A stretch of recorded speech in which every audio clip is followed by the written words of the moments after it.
What's up? Ghost Fictions is here, and we're back again. This is the second part of a story where Issei was the reincarnation of Black Goku. But before we start, please consider subscribe to the channel and give this video a like. Don't forget to check the description for more informations. Now let's get into part 2. A few days later. Sydney, Australia, 10 a.m. A mansion could be seen in the beaches near the Sydney city. It was a massive villa with full white exteriors with cyan blue glasses, and a pool, and right in front of it has lake view. This was Issei's mansion, that he had purchased from selling some of the treasure that Drake had collected over the years. He sold the ones that he wouldn't need anymore, each gold coin amounting to at least 10,000 USD, and gems reaching up to 50,000 USD. This allowed him to become a trillionaire, making him one of the richest men in the world due to how much treasure he had owned. Issei was grateful that he knew this information from Drake. That lazy lizard did something useful for him after betraying him, which was leaving this treasure behind for him to collect along with the more powerful and deadly treasures he had left behind, which had powerful magical properties. The waves were crashing against the rocks, eroding on it, as the scene moves closer to a master bedroom, which was a luxury bedroom with a king-sized bed, all meant for the current master of this house and property, Issei Hyoudou. The man himself was sleeping soundly in his new bedroom. The house was all his, and someone else's. Aside from that, no one will intervene or disturb him, and he can even train at this location without someone else disturbing him. Soon his eyes opened, and he groggily yawned. Waking up, he looked at the bed of his new home. Something he earned from his treasure hunting for Drake's treasures. He soon looked at the time at the alarm clock surrounding him. Well, I should probably wake up. Issei removed his quilt, revealing his chiseled muscular body. He had only worn shorts due to how heated Australia's climate can get. He started to sleep without a shirt. He hadn't installed the AC yet and trained almost every day to improve himself, and as a result, he started to remain shirtless during his training, even sleeping without it. I wonder what Hell is doing. Issei remembered the goddess settling down in her new home. She didn't mind staying in this new place. She enjoyed the luxuries that she hasn't experienced since a very long time, which was a good staying mansion for the both of them. It had several rooms for current and future residents. Soon he got up and wore his shirt, as he prepared to start his work. He had to make plans on which location he is going to aim next. Issei was seated in the dining table and decided to check for some cereals in his box. He wanted to eat some cereals, which for him is the entire box in one day. But he soon noticed it was not present. I remember buying multiple boxes yesterday. Where did it go? Issei commented with confusion. He remembered buying them. So he wondered, where did it go? Hell is not someone to eat it, since she prefers not to eat cereal. Soon enough, Hell came inside with multiple plates in her hands, with some of the reanimated corpses also carrying multiple plates, as she spoke with a smile. Food is ready. Issei looked at her, and asked with confusion. Did you do something with the cereal? It's kept inside the drawer. Since I am cooking, why keep it out? Might as well store it. Issei was surprised by this, as the reanimated corpses belonging to the Frost-bound Legion placed the plates on the ground gently. He then asked with intrigue and incredulousness. I never knew you could cook. Given your nature. Hell only giggled and responded with slight pride. I was the cook of my family, since half of my family were actual animals. I was the only one capable of cooking. Father was too busy with mischief or plotting to kill Odin. Hell spoke with a sigh, remembering how her father was. She shook the thoughts on this, not wanting to remember the past, since she knew that Issei may not like this given his change in nature. He may be resentful towards her. Anyways, I wonder if a Saiyan would like my cooking. Hell mused, looking at Issei depending on an answer which he speaks. I might as well try it. Hell nodded, her thoughts lingering on Issei's nature. He was the reincarnation of Goku Black, a being of unparalleled ruthlessness who had once sought to purge all mortals in his Zero Mortals plan. Hell had heard tales of the Saiyan warrior with the soul of a Kai, a fusion of two entities bound by their shared disdain for mortal kind. It was a legacy that inspired both fear and awe within her. But as she observed Issei now, Hell couldn't help but note the differences. This new incarnation carried a different purpose. The influence of Issei's own personality had tempered the unyielding hatred of Goku Black. His focus had shifted, not on the extermination of all mortals, but on the cleansing of the supernatural world. To Hell, this change seemed less like a softening and more like a refinement, a channeling of destructive ambition into something that, in its own twisted way, could be called justice. She knew that Issei's nature was still deeply cynical and ruthless. He had spared her only because she accepted his offer, and she had no illusions about the consequences had she refused. The memory of Scotty and her battalion's annihilation was fresh in her mind, a stark reminder of the price of standing in Issei's way. And yet, Hel found herself wondering. She didn't mind serving as an ally to Issei. His power was undeniable, his vision intoxicating. But as she watched him, she couldn't shake the thought. Could she be more than just an ally to him? Could she find a place at his side not only as a partner in reshaping the world but as something deeper? For now, she pushed those thoughts aside. There was work to be done. But deep within, Hel knew that her future was bound to Issei's in ways she was only beginning to understand. Turning to her servants, she turned to them and spoke. "Good work, you can leave." The servants nodded and dissipated as Hel settled down to eat her food as well, graciously akin to the goddess that she is. Turning to Issei, she was surprised to see him eat like a beast. She wondered if all Saiyans eat like this, like hungered beasts. "You know, your food isn't going anywhere. Eat slowly," Hel said with a sigh, her pale fingers drumming lightly against the edge of the table. Across from her, Issei looked up mid-bite, slightly surprised by the comment. Then, as if in defiance of her words, he resumed devouring his meal with the gusto of a starving beast. Hel rolled her eyes, shaking her head as she watched him. "Take it easy, I." Before she could finish, Issei started choking on a particularly large piece of meat. His face turned red as he clutched at his throat, panic flashing in his eyes. Hel's calm demeanor evaporated in an instant. Acting quickly, she grabbed a glass of water and rushed to his side, patting his back firmly. "Drink this. Fast," she said, her voice tinged with urgency. Issei nodded weakly, taking the glass from her and gulping the water down in one go. When his breathing finally steadied, he leaned back in his chair, wiping his mouth with his sleeve. Hel, however, wasn't finished. She placed the empty glass on the table with a decisive clink and crossed her arms, her expression stern. "Now stop eating like a savage. Unless you enjoy choking, in which case, by all means, continue." Issei frowned, his pride stung. "Who are you to tell me what to do? My mom."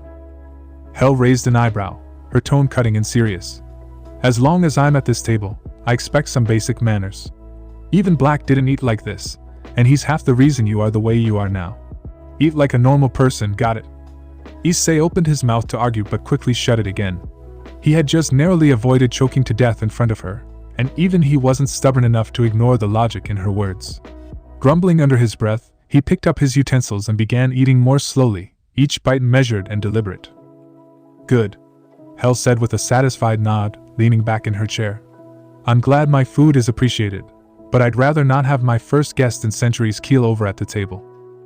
Issei said nothing, focusing on his plate. He was annoyed, sure, but he also couldn't deny that Hel's cooking was incredible.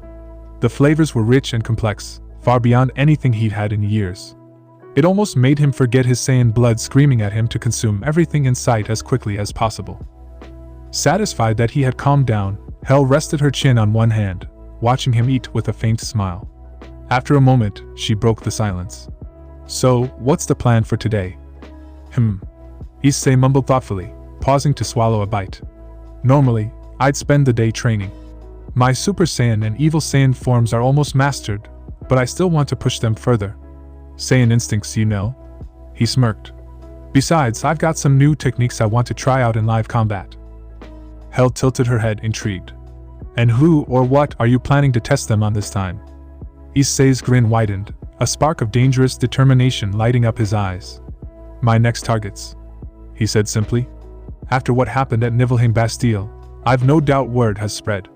The factions will be on high alert, and I know they'll come for me sooner or later."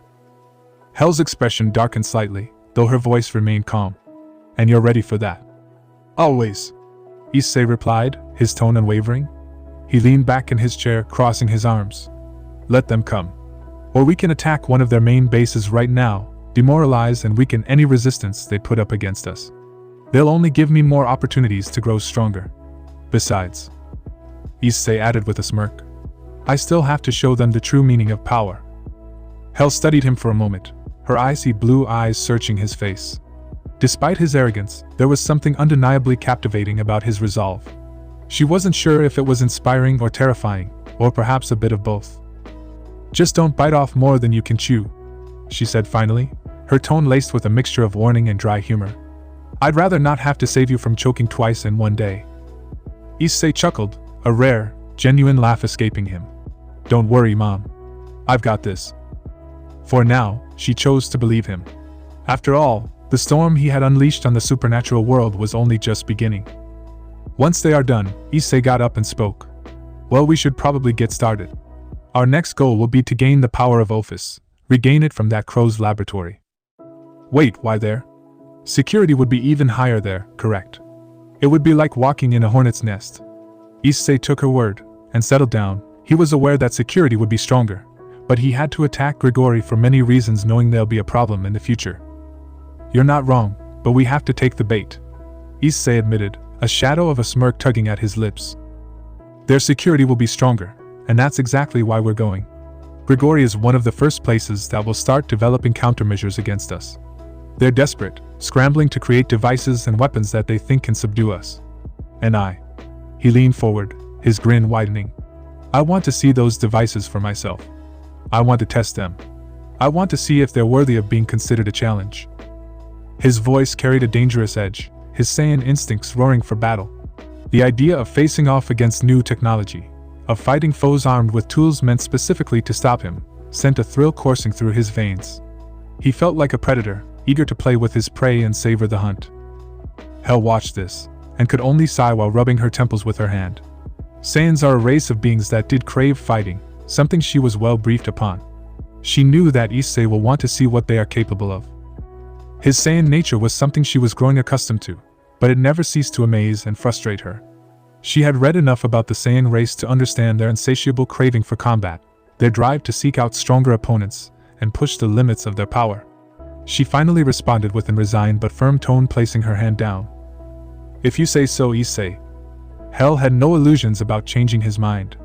This was who he was, a being driven by strength, determination, and the thrill of battle. Still, she couldn't help but worry about the risks involved. The Grigori were cunning, and they'd likely have something dangerous waiting for him. Worry not, I have a plan if they do get the upper hand against me. I never used my full power against them, they weren't worth the effort. Hell looked at him, and knew about his Saiyan forms. She did remember him not using them in his earlier fight against Scotty and her legion. She did feel a bit relieved from this, however the unease in her body never left. She knew that there is a possibility that this all can end badly, for both of them. Issei, on the other hand, wondered if Senkai boosts would work for him, and for that someone had to push him to his limits. They decided to leave after a short while, and ambush them when they least expect it. Scene change. Meeting room, City of Lilith, Underworld, 11:30 a.m. A meeting had been gathered in the light of Issei's recent actions against the Niflheim Bastille. The leaders had finally gathered, including the newer ones like the Egyptian pantheon god Ra and Hindu god Shiva. They were briefed on Issei's actions and both agreed to stop Issei at all costs. Additionally, Shiva saw a vision where Issei managed to win against everyone, and even he was slaughtered. Out of fear for the safety of the supernatural. He knew that Issei had to be stopped and killed before he becomes an even bigger threat. Even Ra saw something similar and agreed to work with them. We heard of the news, Lord Odin. Surzek spoke with a serious tone, as he continued. To think he would purge so many in a matter of some minutes is truly frightening.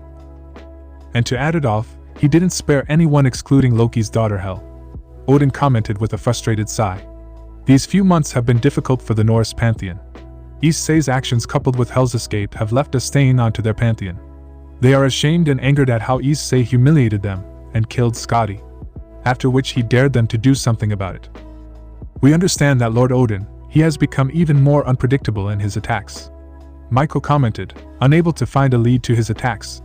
Him releasing Hel, and then destroying the prison leaving no survivors alive excluding Hel was truly frightening and confusing. But what do we do? We have secured the areas of interest that he may attack, but with this attack, it is expanding even further. Bastille was one of the targets we had least expected of his attack. Odin spoke with an exhausted and despair-ridden tone. He was furious at what had happened and how powerless he was. The aftermath was even more exhausting since many Asgardians demanded justice against Issei, causing Odin to be working all night long to try and locate Issei.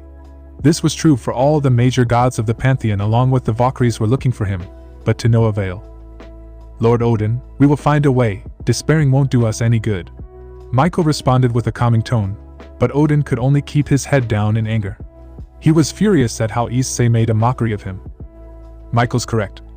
Zeus spoke up in response. He, like Odin, was furious at what Issei did, and while he wasn't completely against him killing the criminals, he did find it annoying that this mortal opposed the gods. As he continued, despairing won't lead us anywhere. This would be our time to fight back against him. You have the recording from the ruins, correct? Odin nodded and spoke. I do, Zeus. Someone analyzed the recording, find his strengths and weaknesses. He is not invincible, powerful yes, but not invincible. He can be beaten. Zeus responded. They knew that taking Kenji's advice would be the most beneficial. He then continued. That brat Kenji, he was a way better choice than that criminal. I agree. Serzex mused in response, remembering that it was Issei that had put Rias to coma and made her suffer. She had woken up but was too afraid to leave the hospital in fear of Issei coming for her. Hence why she remained there to continue with her treatment. In that case, I shall analyze the recording. Find anything I can get against her. Azazel spoke with a serious tone, as Ajuka added. I shall do the same as well. I will have Athena also join in, see if we can find weaknesses of that criminal. Zeus spoke with seriousness and anger in his voice. The newcomers Ra and Shiva were quiet, analyzing the situation. Ra muttered to Shiva. Do you think they can find a way to defeat the former pillar? Yes, studying how someone fights is one way to do so. But there is something missing. Shiva addressed with a blunt tone towards Ra, who nodded. The two gods knew that Issei was a strong adversary, but studying an opponent, while a good strategy wasn't enough, since Issei may defeat them before they can find anything else about him. I would like to speak something.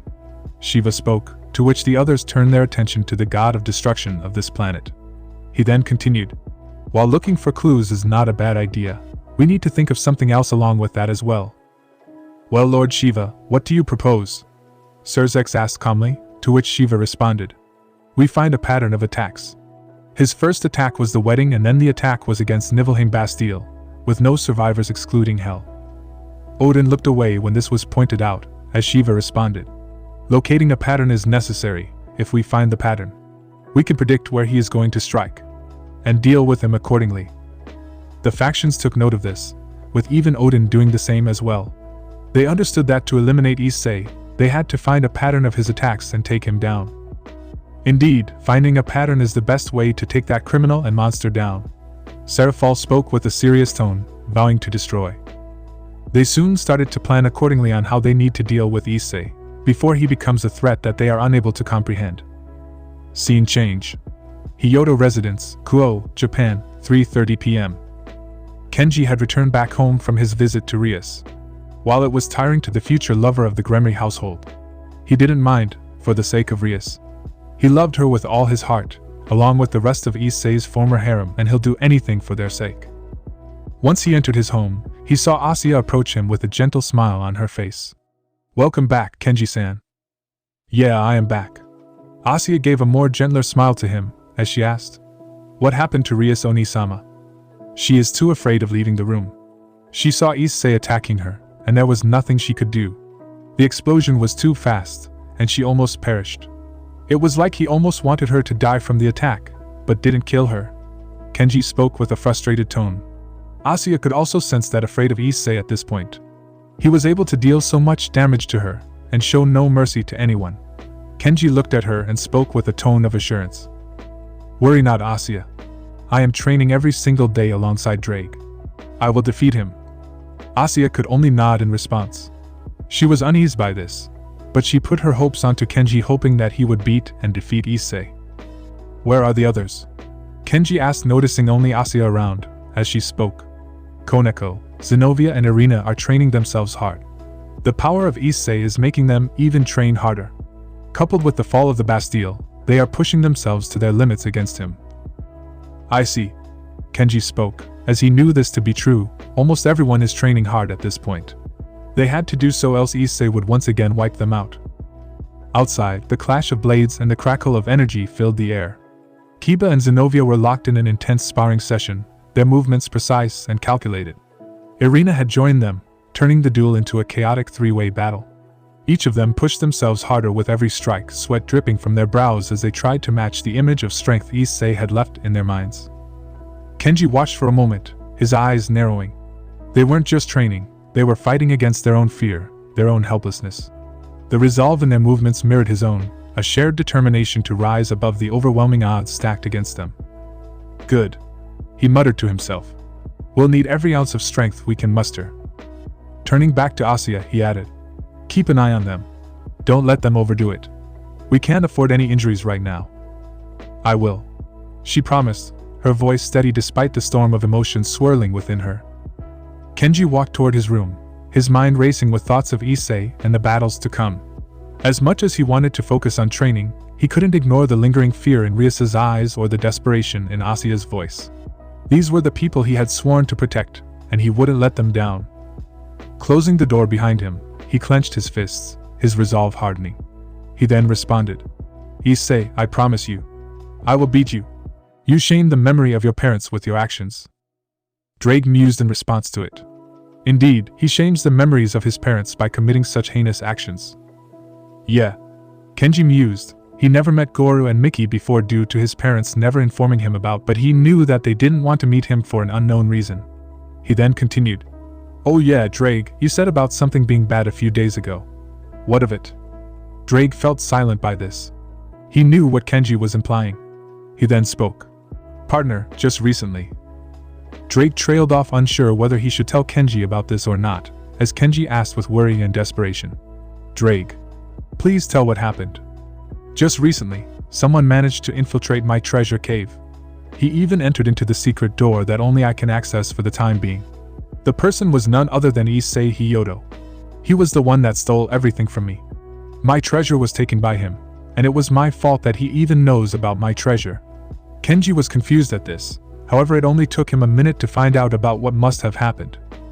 Dragons love hoarding treasures. Losing a dragon's treasure, no matter how small, would result in them relentlessly pursuing whoever lost them, as shown when Kenji remembered Drake mentioning about Tiamat hunting him and his possessors down for centuries, to make them pay for losing her treasures. That means he... Drake hummed in response, and exclaimed with anger.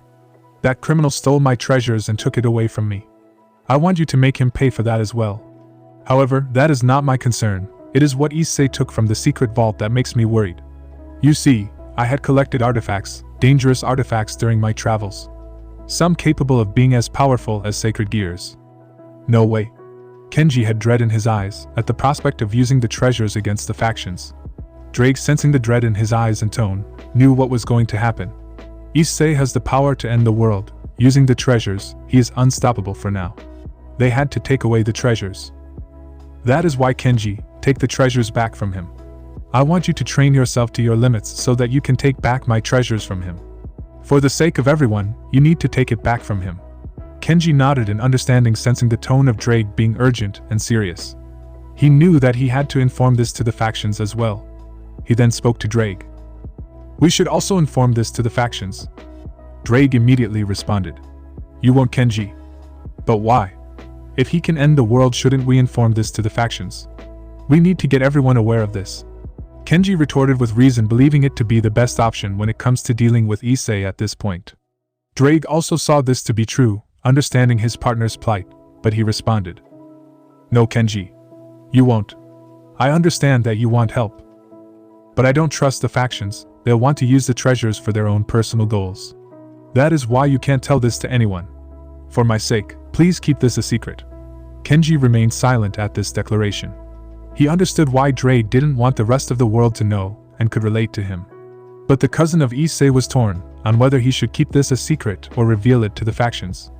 He then spoke in response. Fine, I will keep this a secret. And if needed, it is better off to destroy the treasure than let him use it. Drake was about to retort, but he decided to stay silent. He could understand why Kenji said that to him. After all, it was better if two keep some of them off the hands of people that will use it for destruction. Scene change. Grigori, Underworld, 5:30 p.m. Issei and Hell stood at the edge of a cliff overlooking the Grigori's territory, their gazes hard and filled with contempt. Below, the sprawling settlement of the fallen angels bustled with activity, their patrols a constant presence on the streets. The air was thick with an oppressive aura, one that grated against Issei's very existence. The sight of the fallen angels, the so-called crows, stirred a deep rage within him. He remembered their deeds all too well, their crimes against humanity and the supernatural alike. They had eliminated countless sacred gear hosts under the guise of preemptive action, slaughtering those who posed no active threat. Innocent lives snuffed out without trial, without cause. A few lucky ones had managed to find refuge within the Grigori, but how many others had perished in silence? The memory of a hero faction member recounting these atrocities resurfaced in his mind. It was a bitter reminder of the hypocrisy and corruption he had once turned a blind eye to. Hell broke the silence, her voice calm yet laced with curiosity. "So, Issei, when do we begin?" A smirk crossed Issei's face, his Saiyan instincts flaring with anticipation. "Soon, Hell. Very soon. It's time to place judgment on these crows for polluting this world with their stench and filth. Their sins are innumerable, their existence a stain on this planet. It's time to cleanse their race, completely." Hel glanced at him, her expression unreadable. His words carried a cold conviction, the kind that sent shivers down the spine of even the most hardened warriors. Yet she didn't flinch. Instead, she met his gaze with her own steely resolve. "They've harmed innocent humans, clueless to the world they were born into," Issei continued, his voice dark with anger. "All for their selfish purposes, committing sins against their own gods and against existence itself. They've lived long enough without consequence. It's time for justice, my justice to be enforced on these filth." Hel nodded, her agreement evident in the sharpness of her tone. "Father always loathed the biblical factions for their arrogance and deceit. Now I have even more reason to despise them. Their actions are unforgivable." Issei turned to her, his smirk widening into something far more menacing. "Good. Then you'll do your part. Kill as many of them as you can. Once they fall, raise them as your undead soldiers. Let their broken bodies serve as a reminder of their failure." Hel's lips curved into a small, satisfied smile. The thought of turning their enemies against themselves was poetic in its cruelty and satisfactory in her eyes. "Understood. It will be my pleasure to have more soldiers in my army. They will soon join the dead like Scotty and her battalion." Issei looked at this and spoke. "But remember, don't charge in recklessly. These crows are cunning, masters of trickery and deceit. They'll use every tool at their disposal, every ounce of their wretched cunning to fight back. And Azazel." Issei paused, his tone turning colder remembering the betrayal the crow performed against him. Even as their ex-leader, he'll have anticipated something like this. He's no fool. I am pretty sure he is planning to use a device against us, a device to seal your power, and even mine. Hel crossed her arms, her sharp gaze fixed on the settlement below. Let him plan. Let him prepare. It won't change the outcome. But you're right, Issei, we won't act recklessly. Their defenses are formidable, and they'll expect an assault sooner or later for what they did. We'll exploit that expectation. Give them the assault that they are preparing against." Issei's aura glowed with controlled fury. "And their sins will be repaid tenfold." Hel nodded in response. Looking at Grigori in contempt, the two beings decided to lay their plan in motion. They will destroy Grigori, spare no one, perhaps a messenger or a survivor to send their message, and then the messenger will soon be dealt with. None shall survive the purge of Grigori. In the laboratory, Azazel was working on some devices and suits of armor. He had to do so since Issei can attack them at any given period of time. Penemu walked in, with a small bottle of whiskey and some sandwich. "You know." Penemu spoke with a worried tone, as she asked, "Did you get any sleep?" "Sleep?" Azazel exclaimed in surprise, to which he retorted, "Sleep can wait. If we need to have a chance against Issei, we must find a way." "But..." Penemu wanted to retort, but seeing him in such a determined tone working for their survival caused her to remain silent. She knew he was working his butt off, making sure that he and the others including her are pushing themselves for survival. Despite this, they are getting sleep unlike Azazel. "Do you think we have a chance against him? With all this tech?" Azazel stopped working and looked at her, turning his attention to the tech he was building. It was several container spells and even suit of armors along with many other things. "Honesty." Azazel spoke with a bated breath, as he continued. "I don't know, but we got to try. That power. Generating blasts with his hands, arm blades with his hands and whatnot. We don't even know what is his maximum limit now. The armor is made to counter dragons due to him having the body of Great Red inside of him. We can only hope that we win." Penemu nodded, still wary of the upcoming war they will have to perform against someone who wants vengeance for their prior treatment. She remembered the Office power well guarded under several traps and other things that can weaken dragons. However, before they could do so, the ground suddenly started to shake, as the machines and other sensing devices started to go haywire. The duo paled at this, as Azazel spoke with fear and slight anger. He is here. Back outside, Issei was facing off against several fallen angels, who were all vaporized in an instant with a mere ki blast. He had a bored look on his face. While he did enjoy seeing them dead, he was bored for it not being a challenge. Hell was having her own fun clashing with two cadre-level fallen angels like Tamil and Amaros. She used her Frostbound Legion to fight back. The undead Valkyries and Frost Giants alongside Scotty were making quick work of the armies led by the two. They were relentlessly slaughtering the fallen angels as they desperately tried to counterattack. Tamil shouted with anger, "Take this murderer!" Tamil hated Hell and Issei, as Amaros also joined in, with him using multiple light blades and charging at them towards Hell. She only smirked as she dodged the attacks with relative ease. A god-level being could easily overpower ultimate-class beings. Hell was no joke. Despite being weaker than Loki, she is still a goddess regardless. She is powerful. Hell easily dodged the spears and before Amaros could react placed some explosion seals on him. She soon turned her attention to Tamil, creating a Norse magic circle of elemental magic and fired a barrage at Tamil, who used his wings to fly off. "Fell for my trap," Hell muttered, bringing out her explosion seals and reached Tamil and planted on his back. She landed on the ground and saw Amaros removing the seals. Now, no removing my seals." Hell lunged up in the air and unleashed a kick stomp onto Amaros, making him cough up in response, as she placed her seal again. She soon decided to eliminate them by saying the commands. "Explode." The seals soon exploded, causing the two fallen angels to scream in pain and agony from the explosion. Hell knew the seals were strong enough to kill any ultimate or Satan beings without any hesitation and seriously injure a low god class being. It was an improvement from the original. The two fallen angels soon fell to the ground, as they exploded into a bunch of feathers. Hell smirked looking at the damage, as she knew that her legion of undead would soon comprise of fallen angels too. Two tragic fallen angels meeting their maker. Quite ironic for your kin. Hell spoke while walking towards the pile of feathers left behind in the wake of the two fallen angels. She picked one up, and with her power, the feathers started to fade away. This was another power that the goddess of death had, which was accelerated rotting. She looked at Issei, who was slaughtering any fallen angels that had unfortunately come to face him. Ironically, some of the ones that came to kill him were females who were close associates of Rainier and her group, who wanted vengeance for their demises. Despite being exiled, they still hated Rias and her group, especially Issei, for killing them. "So Crow, how does it feel to face judgment?" Issei asked one of them with contempt in his tone. She looked at Issei with hatred in her eyes, and exclaimed, "Screw you." She fired multiple spears only for Issei to dodge the attack and teleport in front of her. She then fired a spear with her left hand, as he grabbed it with his, and spoke. My, what colorful language. You really display yourself as a filth, don't you, Jessica?" She tried to use her other hand only for Issei to grab the other two, as he followed it up with a kick, making her cough up, as he spoke. "You know, you fallen angels have bodies that men would do anything to kill. Makes me wonder if the biblical fool intended to make fallen angels and devils also look attractive along with angels, desiring the perfection he always wanted." Before Jessica could respond or attack, Issei rapidly started to kick her, releasing her hands.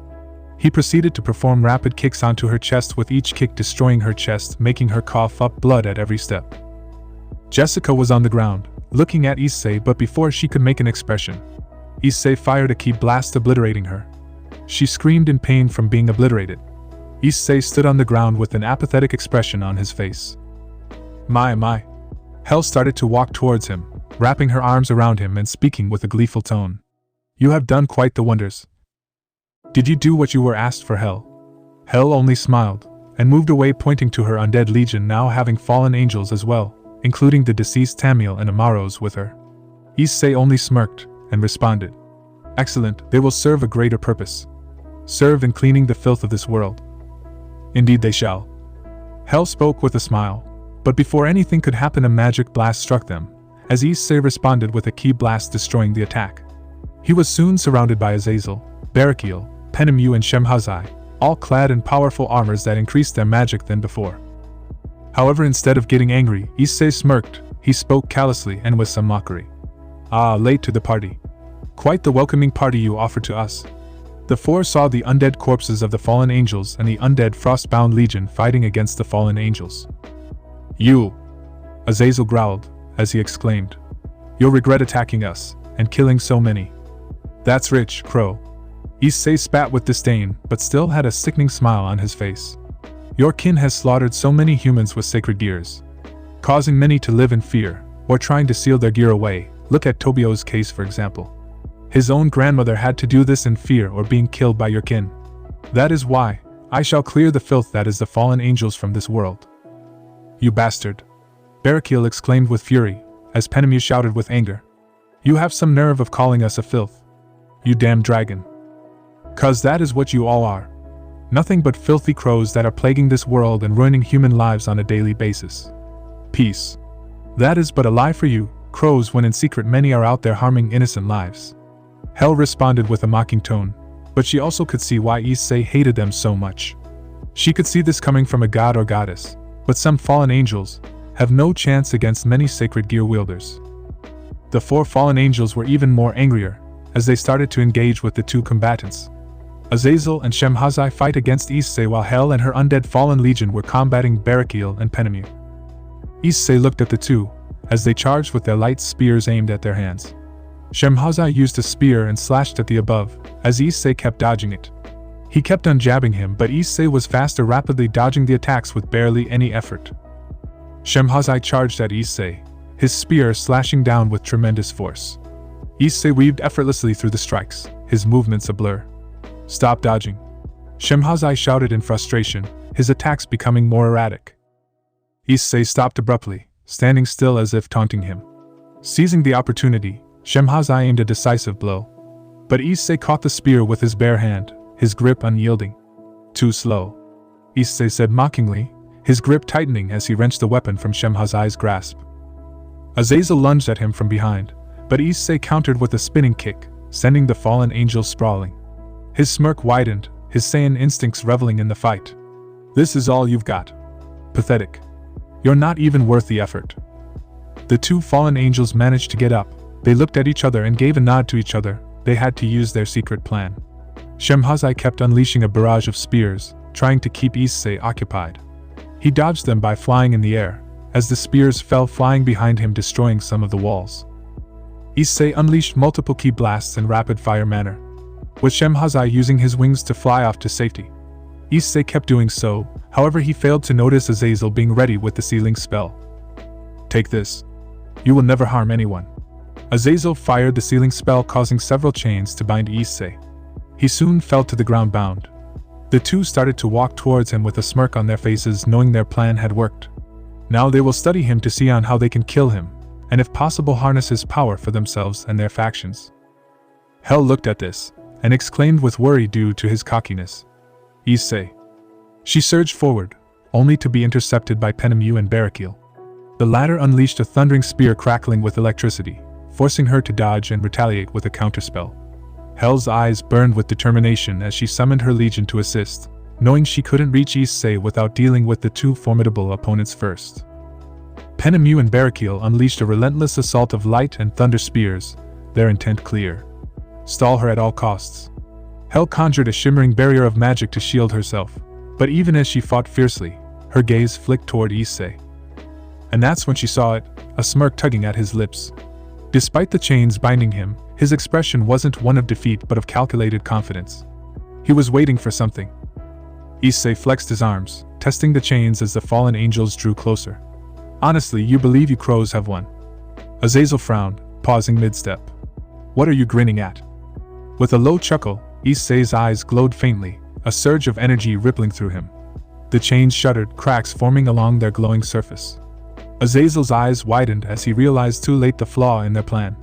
Issei was holding back the whole time, even in the recordings. "You underestimated me, filth. I am a divine being, far superior to the likes of you," Issei said, his voice dropping to a dangerous growl. With a deafening roar, he unleashed a burst of energy that shattered the chains and sent a shockwave rippling outward.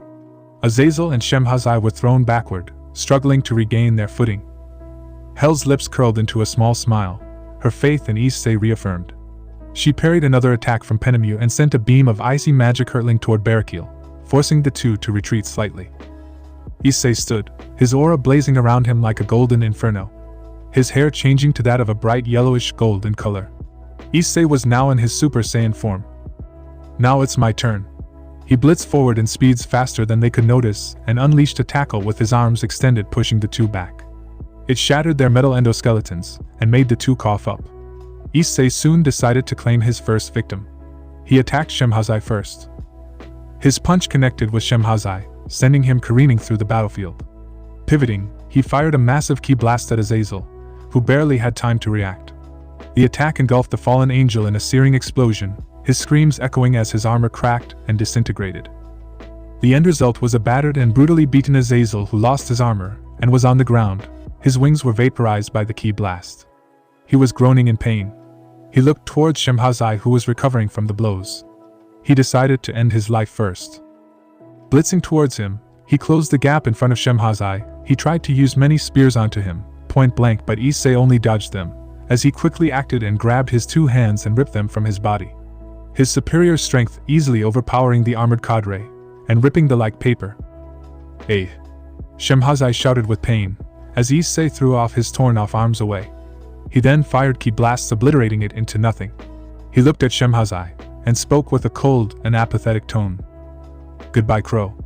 Issei grinned, as he fired a powerful ki blast, obliterating him completely, with Shemhazai only screaming in fear and pain due to being completely wiped out from existence. The Saiyan looked at his handiwork with a cold look on his face, as only dust remains of the leader of the fallen angels. "The world is officially rid of your filth." Hell looked at the battle with a smile, as Penemu and Barakiel looked in horror, as Penemu shouted, "No." Seeing this opportunity, Hell immediately placed 3 explosive seals onto her, as she leaped away and exclaimed, "Explode." "Aya!" Penemu shouted with agony and fear upon being blown up. As soon the dust settled, revealing Penemu, who was barely alive. She had her clothes and armor tattered, revealing her body and breasts to everyone. However, to Hell's chagrin and surprise, she was still standing. She soon shook her head and had a smile.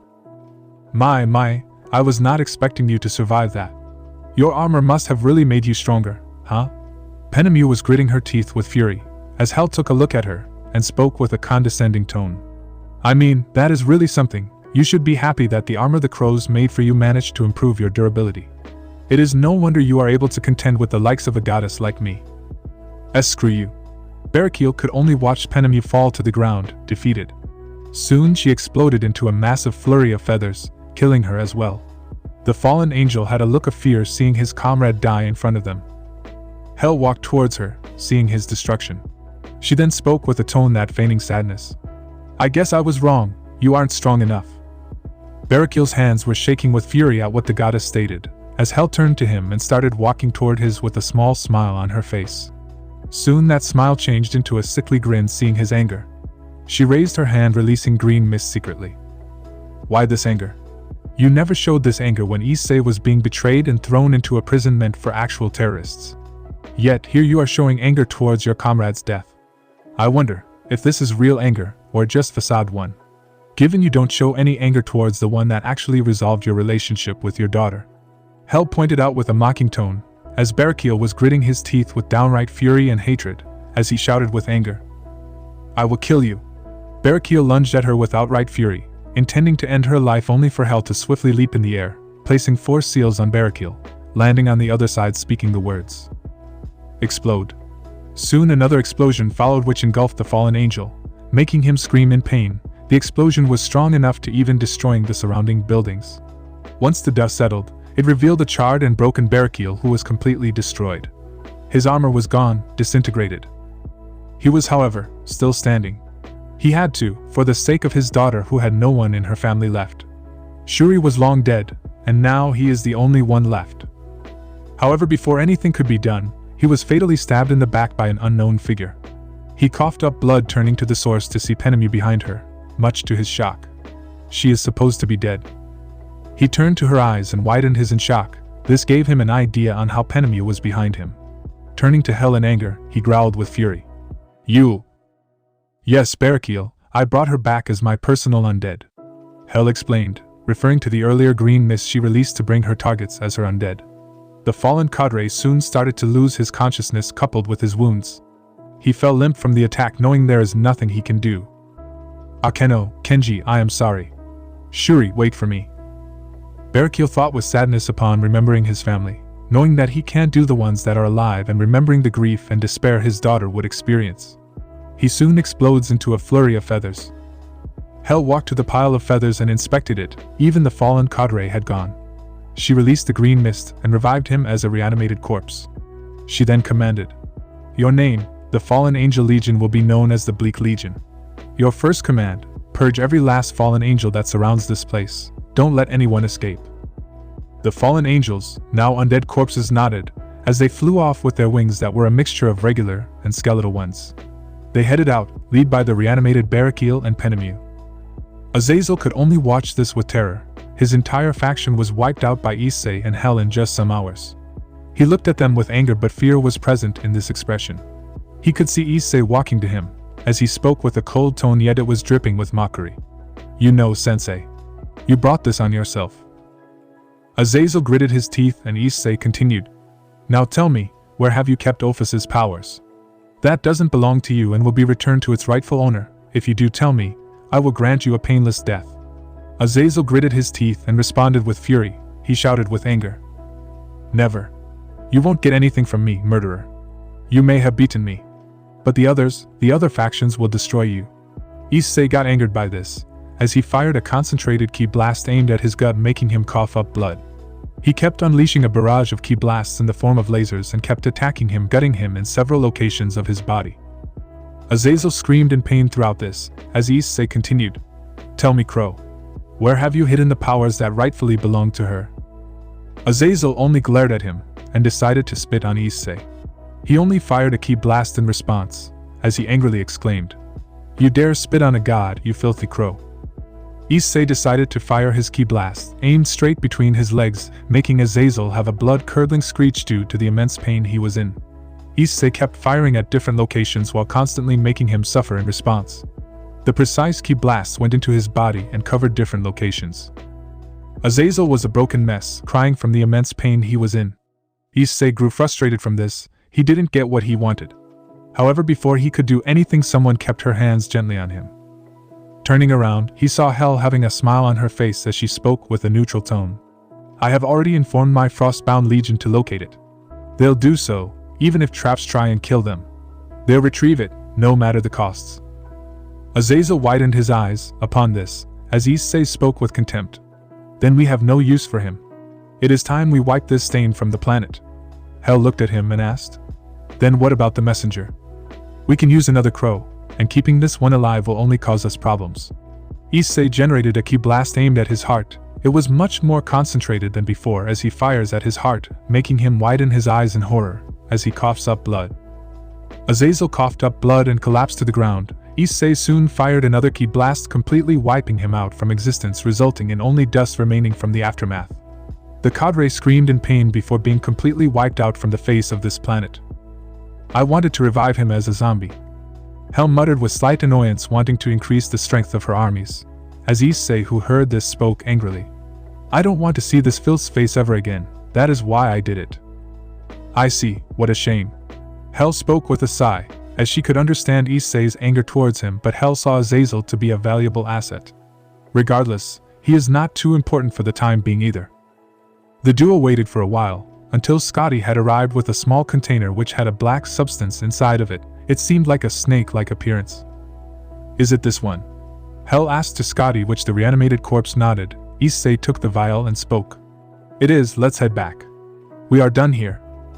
Hell turned to her undead legion, seeing them short on numbers.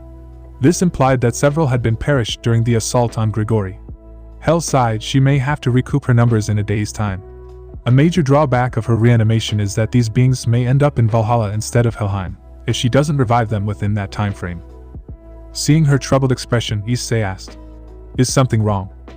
"Nothing much. I just have to find a way to fix the numbers on the army without heading to Nibelheim. You needn't worry too much about it. It won't cause your plans any problems or hindrance." Hell spoke with a neutral tone, yet there was some level of frustration in it. Issei could only nod and spoke. Well, as long as it doesn't cause a hindrance, you can do as you please. Hell could only look annoyed at Issei's response. She wondered if he would ever develop a heart in the future, but it was going to take a lot of time, even if signs were to show. At least, he is tolerating someone like her. So what now? Hell responded, changing the topic, as Issei spoke. We destroy this place. Has everyone cleared the fallen population except for one? Let me check. Hell contacted the undead fallen to return back to her, as they arrived in mere moments, with her asking, So, is it done? Penemu nodded in response, not speaking her word. The former cadre of Grigori was now an undead servant that was hunting her own kind to oblivion, along with the others that serve Hell. The goddess of the dead would only get stronger with more undead servants she gets, increasing her power and capabilities at every step. It's done, Issei. We should destroy this place. Issei nodded, as Hell commanded her undead servants to go away, which they did so, disappearing into thin air. She soon grabbed his shoulder, giving a nod to Issei, as he used instant transmission to get them out. Another fallen angel was seen coming out, as Hell secretly placed a timed explosion seal inside the fallen angel's clothing, as he responded. I need to inform the factions. He flew off, unaware that he is a pawn for the Saiyan and the goddess of the dead, the two having smirks on their face. Issei then made the final declaration. Grigori, the place that defied the natural beauty of this world with their filthy presence, shall be purged from this world. No longer will a fallen angel once belonging to Grigori roam this planet ever again. This is my decree. Issei prepared for a Kamehameha blast, as he growled. Ka. The energy starts to gather, but in a lower amount. The ki surrounding Issei's body increases substantially. Issei felt the energy surging through his body, the raw power of his ki growing steadily as he prepared to unleash the technique. Hell backed away, noticing the raw power of ki she was witnessing. Me. Issei continued, focusing all his concentration on the task at hand. The glowing sphere of energy in his cupped hands grew brighter.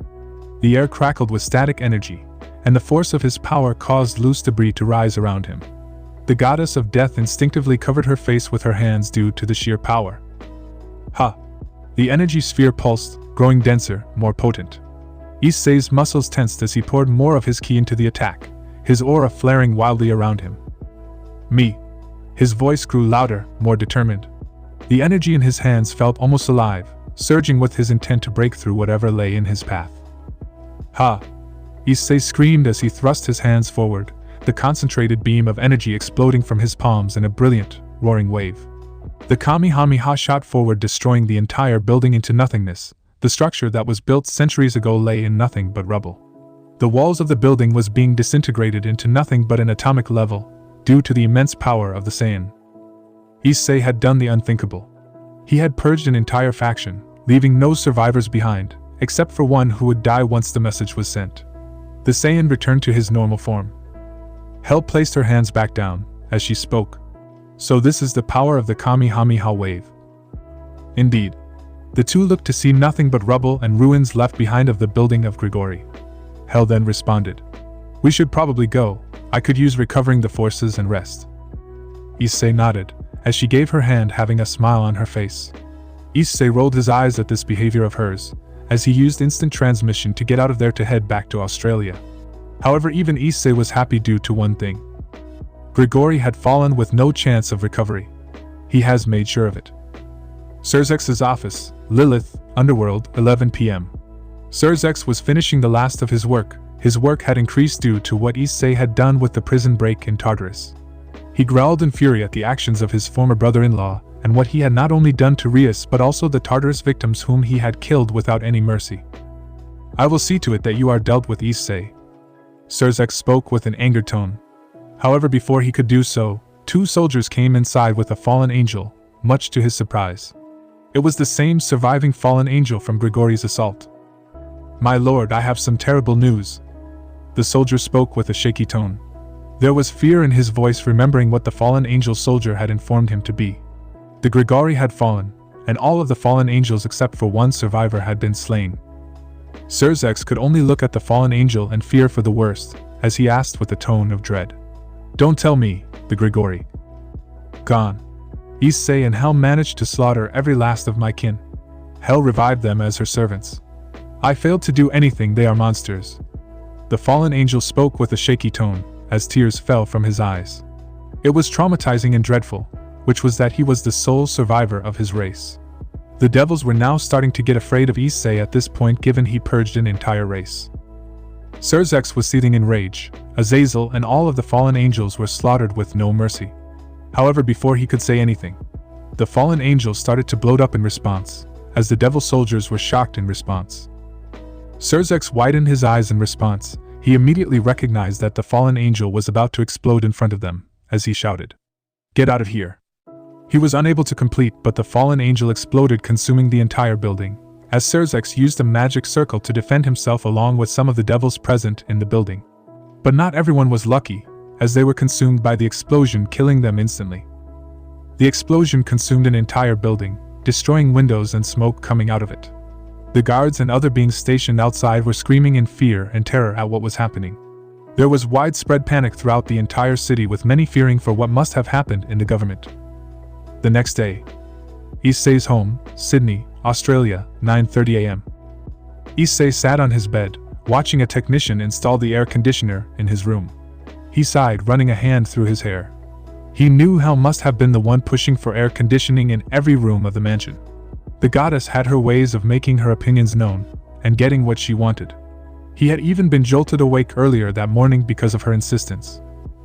"Well, at least it won't be sweaty in here anymore," Issei muttered. He understood her logic, even if her delivery left much to be desired. He could already hear her teasing remarks about his post-training odor. Hel had a way of pointing out things with cutting precision, and this time was no exception. He still remembered her words, her tone brooking no argument as she crossed her arms with her signature mix of authority and exasperation. "If I, as the goddess of the dead, am going to share a space with a constantly training Saiyan like you, the least you can do is make sure you don't stink. Every time I see you, you either reek of sweat from your endless training or suffer from this awful climate. So, do me a favor and handle it, or I will." Issei groaned at the memory. Hel didn't just push, she bulldozed. Yet, somehow, he didn't find it as irritating as he might have expected. It was strangely tolerable, maybe even a little amusing in hindsight. If he were still Zamasu, he would have found her persistence infuriating, but now, it was manageable. "Sir, the air conditioner has been installed," the technician announced, snapping Issei out of his thoughts. Issei gave a curt nod, signing the paperwork the man handed him. "Thanks," Issei said as the technician packed up his tools and left the mansion. Once the door closed, Issei switched on the air conditioner, leaning back on his bed as the cool air began to fill the room. He smirked, closing his eyes and enjoying the sensation. "Not bad," he muttered. "Not bad at all." "I told you you'd like it," came a familiar voice. Issei opened one eye to see Hel stepping into the room. She wore a navy blue shirt and black shorts, looking casual but still carrying her usual air of authority. She smirked as she plopped down beside him on the bed. "The climate here is unbearable. It's about time you sorted it out. Oh, and I made sure to put one in my room, too." She leaned back, letting the cool breeze from the air conditioner wash over her. A content sigh escaped her lips. "Ah, this is perfect. So much better." Issei chuckled and smirked. Maybe releasing you wasn't the worst idea after all." Hel turned her head to look at him, a mischievous glint in her eyes. "More like your best idea," she retorted mockingly. "I'm handling your undead army, making all the strategic decisions, and clearly improving the quality of life around here. The least you could do is show a little more gratitude." Issei met her gaze, his smirk deepening. "Don't push it, goddess." Hel chuckled, leaning back further and closing her eyes. "You say that now, but I know you'd be lost without me." Issei didn't respond, but the small smirk on his face lingered as the two sat in silence, enjoying the cool air that now filled the room. He leaned back further, propping himself on his elbows as he glanced at Hel, who seemed utterly relaxed in the cool ambience of the room. She looked far too comfortable, almost as if she owned the place, which, given her domineering personality, wasn't surprising. "You really think you're indispensable, don't you?" Issei teased, his tone laced with sarcasm. Hel cracked one eye open, her smirk growing. "Think. No, I know I am. Let's face it, without me, you'd still be training in that sweatbox of a room, stinking up the entire mansion. Admit it, Issei, I'm the best thing to happen to this place since you decided to take it over." Issei chuckled, shaking his head. You've got some nerve, hell. I could have left you in that prison to rot, remember? Let's not forget who's in charge here. Hell sat up, meeting his gaze directly. Oh, I haven't forgotten, she said, her voice dropping to a softer, more serious tone. But let's be honest, if you hadn't released me, you wouldn't have half the army you have now. My contributions speak for themselves. Her tone shifted back to playful as she leaned closer, her smirk returning. Besides, you like having me around. Admit it. Issei raised an eyebrow, a faint smirk tugging at his lips. You're delusional, goddess. Am I? Hell leaned back, crossing her legs and folding her arms behind her head. You haven't kicked me out yet. And don't think I haven't noticed how much you enjoy my little arrangements. Issei didn't answer immediately, letting the silence hang in the air. He wasn't sure if it was her confidence, her wit, or the sheer audacity of her statements, but there was something about Hell that managed to keep things interesting. She was right, she was useful, and not just for her undead legions. She challenged him, pushed him in ways few others dared, and he begrudgingly respected that. You talk too much, Issei finally muttered, turning his gaze to the ceiling. Hell laughed, a melodic sound that filled the room. And yet you keep listening. The two sat in comfortable silence for a moment, the air conditioner humming softly in the background. Finally, Hell broke the quiet. So, what's the plan now? More training? Another raid? Or are you finally going to take a day off and stop acting like the universe's grumpiest Saiyan? Issei smirked, tilting his head to glance at her. Grumpiest Saiyan. That's rich, coming from the Queen of the Dead. Given your history of bombing a convention due to the all-fucker. Hey, Hell retorted, raising a finger. I'm not grumpy. I'm focused. There's a difference. Plus Odin is an asshole. Sure, whatever. Issei replied with mock seriousness. And I'm not a battle-obsessed warrior. I'm just motivated. Hell rolled her eyes but couldn't hide her smile. Fine, don't tell me. But if you're planning something big, I want in. I didn't get dragged out of that prison just to sit around and play house. Don't worry, Issei said, his voice dropping to a more serious tone. You'll get your action soon enough. Plus, I would rather let the chaos reek in and enjoy from the sidelines before we get on with some action. Hell's smile widened, her eyes gleaming with excitement. I am fine with that. Just make sure you save me a piece of the action. Issei chuckled darkly. You'll get your share, goddess. Just be ready when the time comes. For now, we should. The room fell silent once more, the tension between them palpable yet oddly comfortable. They were partners in chaos, bound by their mutual goals and an unspoken understanding of one another. Hell soon remembered that they are having a break, as she spoke with an excited tone. Issei, since we are taking a break anyway, why don't we stay at home and watch some movies to while away some time? Maybe we can get some ideas from this. Hell suggested to Issei, to which he responded while looking at her for a moment. She then spoke with a pleading look. Come on, it'll be fun to watch some movies. You can train for the day and then we can watch movies together. Issei looked at her for a moment, and sighed, before responding. Fine, goddess, we will watch the movies. She beamed at this, as she exclaimed. Yay! I will prepare some food and popcorn. She rushed to get some food and drinks for their movie night. Issei took one look at her and sighed. It was going to be a drag, even for him. Good grief, what am I going to do with this woman? Issei continued to lie down, as he checked the news of what has happened in the supernatural from his phone, which could still access news sites and blogs related to the supernatural. He smirked, seeing that his reputation and infamy has grown and improved even further. Scene change. Faction meeting room, Underworld, Lilith, 3:30 p.m. The factions had gathered to discuss the collapse of the Grigori, coupled with the race of fallen angels being wiped out completely with no survivors left. The news spread like wildfire, causing many to be terrified of Issei, who had just slaughtered an entire race and purged them without any care or mercy. Even Yasaka, Amaterasu and Gabriel had also joined in after hearing the news, and they were shocked to hear that such a thing had happened.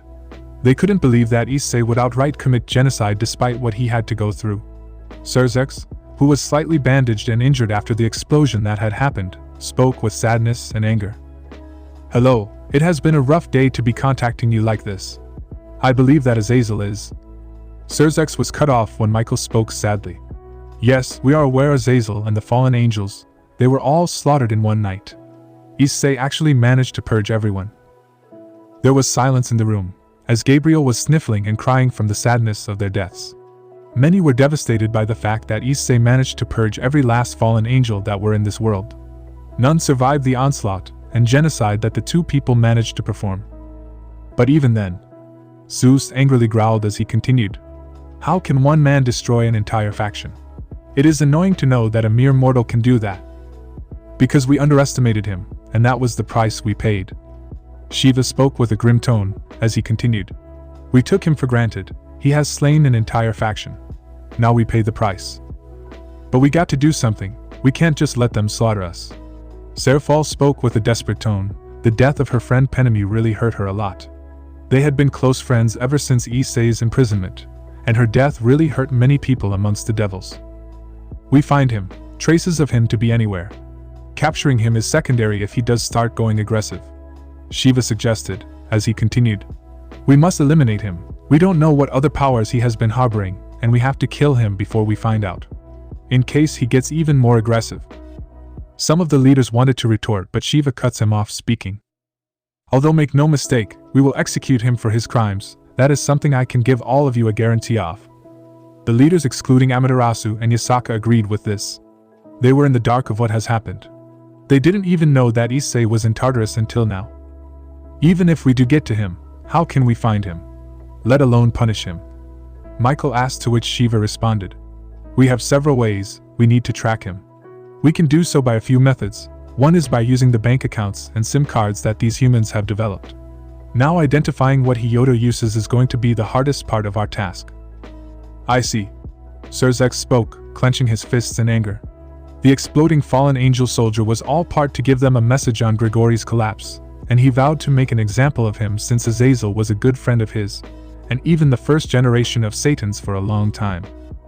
"It would be best if we split up and locate this then. We will find a way to eliminate Black and all those that ally with him." Serzex continued with slight anger in his tone, as the leaders all agreed to this. They knew that Issei would be anywhere, but he can still be detected and located before being eliminated. The leaders continued to make plans against Issei, while Amaterasu and Yasaka pondered on what will happen.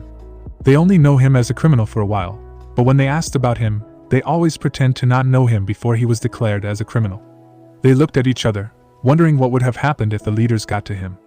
Yasaka still owed him for rescuing her from the hero faction, and she needed answers. Scene change. Issei's house, Sydney, Australia, 3:30 p.m. Issei was seemingly waiting for someone. He looked at his watch and responded. Hel went out to get some stuff while Issei was waiting for someone to arrive. Someone particular. "Now I wonder where Ophis is. It's been almost 2 years since I last saw her." Issei mused, remembering the time he was locked up coupled with what has happened so far. He still hoped Ophis was not one of the few that had betrayed him. Sane went for Great Red. 3. After a few moments, a woman came in front of him. She is a beautiful girl in her mid-20s with considerably large breasts, a round rear and slender legs, all donned in a revealing Gothic Lolita dress. She was much taller, almost 5 feet 10 inches in height. "Who are you?" Issei spoke on guard, as he sensed her key and was surprised to see the woman who was in front of him. "So you recognize me, don't you, Issei?" The woman spoke with an emotionless tone, but Issei could sense that there was happiness in him. She had a smile on her face. Issei could only respond with one word. "Ophis." The now identified Ophis didn't say anything and tackled Issei in speeds that not even a god-class being would see, and embraced him with a tight hug. She was able to get to him due to sensing the power Issei had held onto her by releasing some of the capsule, allowing her to finally track him and get to him. She then exclaimed in a tone that Issei would be completely surprised, since Ophis always spoke in an emotionless tone. "I missed you." Issei was surprised by the tone she was in, as she hugged him tightly. Issei could only look at her and sigh. She hasn't changed in terms of clinging to him, but she has certainly different in terms of her voice and attitude. The hug, despite being bone-crushing, was not a problem for the Saiyan Shinjin hybrid to handle. Issei was tempted to return the hug, but even his hand was shaking due to his nature of being known as Zamasu. Such an act was beneath him when he was Zamasu, even being repulsed at the thought of embracing someone, since he was self-indulgent and callous in nature. However, he was now Issei, not Zamasu. That man was long gone. That was his previous incarnation. He shook his head and returned the hug towards the dragon goddess, as Issei responded with a gentle smile. "I did miss you too, Ophis." The duo stayed like this, as Ophis missed him a lot. They held each other in an embrace. Despite his new reincarnation, he still retained some qualities as Issei, and this was one of them. They soon split up, as Issei asked with a slightly concerned tone, "Why did you not come for me? Like, I was in Tartarus for 1 year." Ophis remained silent for a few moments before responding. "It wasn't easy. The factions always told me that they are looking for you. Apparently you had gone missing for the past few months. It didn't make it better when Drake claimed Kenji to be better along with the Gremory girls. In their eyes, you became forgotten. And I didn't know what to do but accept that they are looking for you." Issei understood what must have happened. He was aware that Ophis was incredibly naive, and despite being intelligent enough to formulate and supposedly lead the former Cow's Brigade, she was a pure and honest dragon. She still retained her reason to beat Great Red but was more grounded and friendlier to Issei. He was aware that she would have only gone to the ones that knew anything about him, which was the factions. Going to the other people was not an option. She looked at Issei wondering what he would say. She just hoped that he didn't hate her since she didn't have that much of a bond with his cousin Kenji as opposed to Issei. Ophis, what they said was a lie. Ophis widened her eyes in surprise, however sensing the grim tone of Issei, she knew something horrible must have happened. "What?"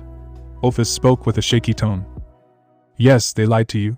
I will make it short for your sake. I was imprisoned for more than a year in Tartarus, a prison meant for the top criminals. That was my punishment for failing to defeat Trahexa like they wanted. They expected me to be trained enough for that sake, when I couldn't even beat Surzex in a one-on-one." Issei explained to her, making Ophis shocked at this. Tears started to fall from her eyes when she heard of this. The people she saw as friends, as family did this to him. She then spoke with a saddened and shaky tone. "I never knew why." Issei pulled her in for a side hug, making her rest on her shoulder, as he responded. "It is because they saw me as nothing but a pawn. Even Drake was no different. He replaced me with my cousin Kenji. That crow Azazel then took away my boosted gear to provide it to Kenji. Then he managed to defeat and seal the beast, which was something the factions wanted. Now he is the pillar, and I was nothing to them." Ophis sniffled in response. The dragon goddess of infinity, in her eons of living, didn't experience this level of betrayal. She started to detest the people she once saw as a family. Issei then continued.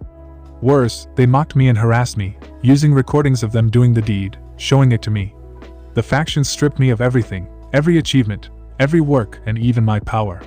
Your power, Ophis, which Azazel stripped me off." Ophis looked at Issei in shock. She never sensed her power anywhere in the faction's territory. She now knew on how Issei was able to bring her here. He managed to regain this power back.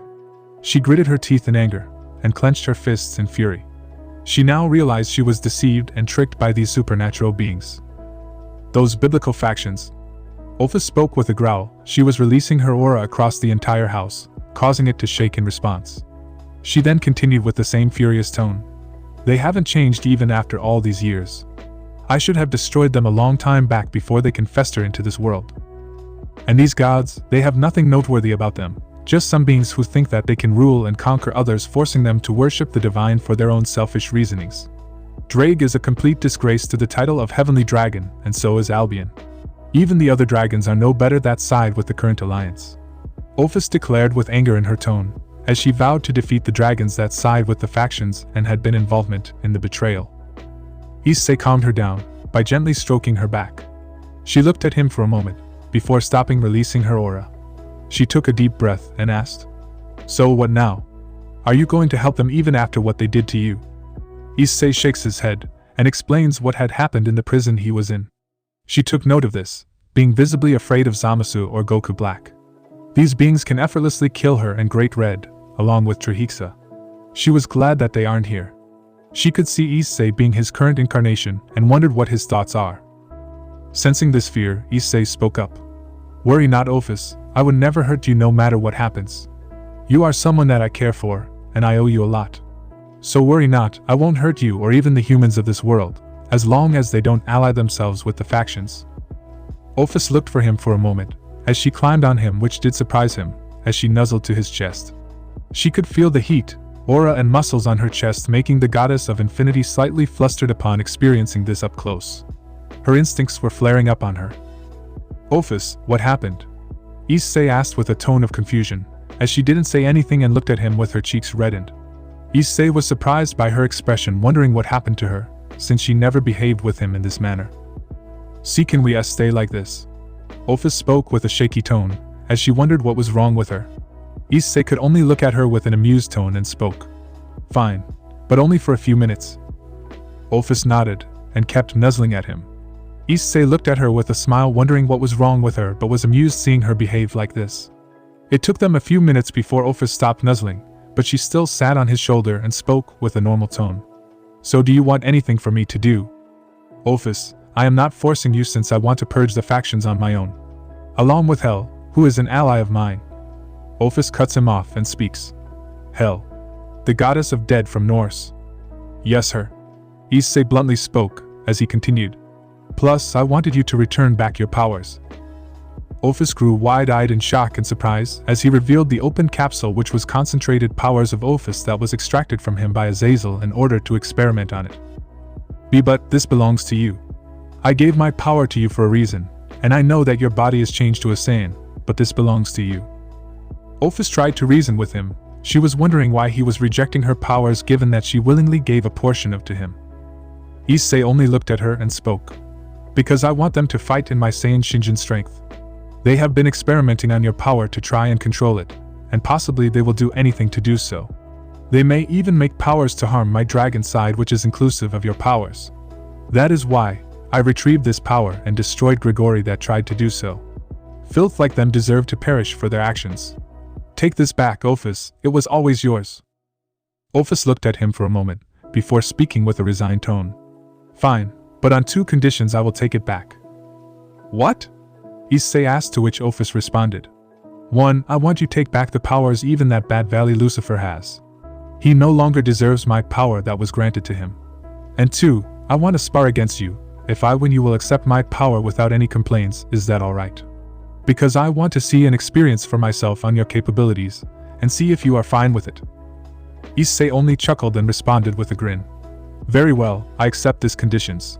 Cause a Saiyan like me always craves a good fight." Ophis only looked at him and smiled in response, before wrapping her arms around him and nuzzling to his body due to being attracted to it. Issei shows no resistance to her actions, knowing Ophis is not someone that would harm him. However, even he knew and was surprised by how much Ophis was enjoying this. Scene change. Graveyard, Kuo outskirts, Japan, 5:30 p.m. The funeral for Azazel and the other fallen angels took place under a sky heavy with dark clouds, as if the heavens themselves bore witness to the grief and fear that gripped Kuo. The graveyard stretched wide, rows of headstones marking the lives lost to Issei Hyoudu's merciless crusade. There were no bodies to bury, only names etched into cold stone. The air was thick with sorrow, but a deeper, more insidious emotion permeated the crowd. Fear. Leaders from across the supernatural world were present, their expressions grim. Normally, such a gathering would have been a symbol of unity, but today it was a testament to shared vulnerability. No one spoke loudly. The only sounds were the occasional sobs of mourners and the whispering wind. The atmosphere was suffocating, a reflection of the enormity of their loss and the looming dread of what might come next. Surzek's Lucifer stood at the forefront, his crimson eyes fixed on Azazel's memorial stone. His usual aura of confidence was dimmed, replaced by the weight of uncertainty. His hands were clasped behind his back, but his knuckles were white, betraying the tension he felt. He had faced countless threats before, but this was different. Issei wasn't just an enemy, he was a force of nature, relentless and unyielding. Seraphal Leviathan, typically so cheerful and energetic, was subdued, standing silently beside Surzek's. Her bright eyes were shadowed by worry, her hands gripping the hem of her dress.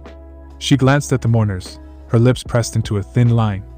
Even Graphia Lucifuge, known for her unshakable demeanor, seemed shaken. The usually composed maid stood silently, her gaze focused on the horizon, as if expecting an attack to come at any moment. Sona Citri and her peerage were huddled together, their faces pale. Sona's sharp mind was working overtime, analyzing every detail of Issei's recent actions, but no strategy seemed sufficient to counter his overwhelming power. Her peerage mirrored her unease, their usual confidence eroded by the sheer scope of the threat Issei posed. Among the mourners, Asia Argento stood apart, clutching a small rosary in her trembling hands. Her face was pale, her lips moving in silent prayer. Tears streaked her cheeks as she begged for guidance, for strength, for some way to stop the man who had once been her closest friend. Kiba Yuto stood near Azazel's memorial stone, his jaw clenched and his hands balled into fists. His usual calm was replaced by barely contained anger and frustration. Zenobia and Irina stood beside him, their weapons sheathed but their expressions hard. They had been training relentlessly even before the attack, but even their unwavering faith in their abilities couldn't erase the fear in their eyes. Revel Phoenix stood among the crowd, her delicate features marred by a deep frown. She clutched her arms tightly, her body trembling as she tried to process the magnitude of Issei's transformation. She whispered to herself, "How did it come to this?" When Serzex finally stepped forward to address the crowd, the silence was deafening. His voice was steady, but every word carried the weight of the truth they all feared. "We are gathered here to honor those who have fallen, brave souls who stood against a force none of us could have foreseen. Issei Hyoudou, a man we once called the former hero of factions, has chosen a path of destruction and terror, became a S-rank supernatural criminal. His actions are not mere acts of violence, they are declarations of war. We will see to it that he pays for this genocide." His words hung in the air, a heavy reminder of the reality they faced. The crowd listened in silence, their fear palpable. Many couldn't meet Serzex's gaze, their own thoughts consumed by doubts about their ability to stand against Issei's power. Kenji approached Serzex with measured steps, his expression heavy with grief and determination. As he reached the Crimson Lucifer, his voice carried the weight of his sorrow and the cold edge of reality. Around them, the atmosphere buzzed with tension, the air thick with fear and unease. "I agree with Lord Lucifer," Kenji began, his tone solemn yet firm. "Issei Hyoudou, my former cousin, has been solely responsible for the demise of so many fallen angels and the complete collapse of an entire faction. His actions of genocide far eclipse even that of Trahexa during its rampage through Grigori. Many lives have been lost, countless futures destroyed, all because of the machinations and desires of a madman." His words cut through the heavy silence like a blade, sending a ripple of unease through the mourners. The already tense atmosphere thickened further, as even the bravest among them could not ignore the fear that Issei's name now commanded. Serzex turned to Kenji, his crimson eyes meeting the younger man's somber gaze. "Kenji," he said, his voice steady despite the turmoil within him. "We have to stop him. He has killed countless lives at this point." Kenji nodded, his eyes briefly closing as if to steady himself. "It's not just the loss that weighs on me," he admitted. "It's the aftermath of a crucial mistake, the knowledge that we all had a hand in creating the monster he has become, throwing him into Tartarus, a prison reserved for criminals. No, monsters like RageRevan. He was abandoned by those he trusted most, and now he's using that fury and hatred to fuel his rampage. But this isn't just about avenging the fallen, this is about stopping him from erasing everything that remains." The crowd murmured softly, fear lacing their whispers, especially from the Gremry peerage excluding Akeno, who all had a hand in betraying him. They never expected Issei to be strong enough to wipe Grigori out with Hell's help, let alone have the personality to do this. Fear was creeping in their minds even more. The thought of Issei, a man they had once fought alongside, now wielding his power against them, was a chilling reality. Kenji's voice rose slightly, cutting through the whispers. "We cannot afford to let him continue down this path. His strength, his cunning, they are unparalleled, and he knows us better than we know ourselves. He's not just targeting factions, he's dismantling the very fabric of the supernatural world." Serzex placed a hand on Kenji's shoulder, a gesture of both reassurance and camaraderie. "You're right," Serzex said solemnly. "We must act, not just as leaders but as protectors of the balance that holds our worlds together. Issei's power is great, but so is ours. Together, we stand a chance." Kenji's expression hardened, his resolve clear. "Then we must prepare. Not just for battle, but for the consequences of what's to come. Issei won't stop until he's achieved his twisted vision, and we must be ready to face him, no matter the cost." As the ceremony concluded, a moment of silence was observed. The mourners bowed their heads, but their thoughts were anything but peaceful. Each of them wrestled with the same question. How could they stop a man who seemed unstoppable? The fear lingered like a shadow, a constant reminder of Issei's growing threat. The crowd began to disperse, whispers filling the air. Some spoke of vengeance, others of strategies, and still others of despair. The funeral had not only marked the end of lives but also the end of a fragile peace. The supernatural world was on edge, and the name Issei Hyoudou had become synonymous with fear. Kenji turned back to Serzex one last time. "Lord Lucifer," Kenji said quietly, his voice laced with determination. "I won't let Issei's madness consume us. If it means sacrificing everything I have to stop him, then so be it. Surzex nodded, his gaze unwavering. We will fight, Kenji. For the fallen, for the supernatural, and for the future he seeks to destroy. Kenji walked away, his steps purposeful but his heart heavy. He knew the road ahead would test his strength, his resolve, and his very soul. As he glanced back at the graveyard, now shrouded in a suffocating silence, he whispered to himself. I'll stop you, Issei, no matter what it takes. At another place, Akeno was seated. Her body was completely motionless, a dead look was planted on her face. She was in this state ever since her father had passed away, killed by her former lover. She had a lifeless look on her face. Akeno-san. Asuya called out. As she had a plate in her hands, she looked at Akeno's broken state and rushed to her. The woman has been motionless since the news of Barakiel's demise and was staying like this.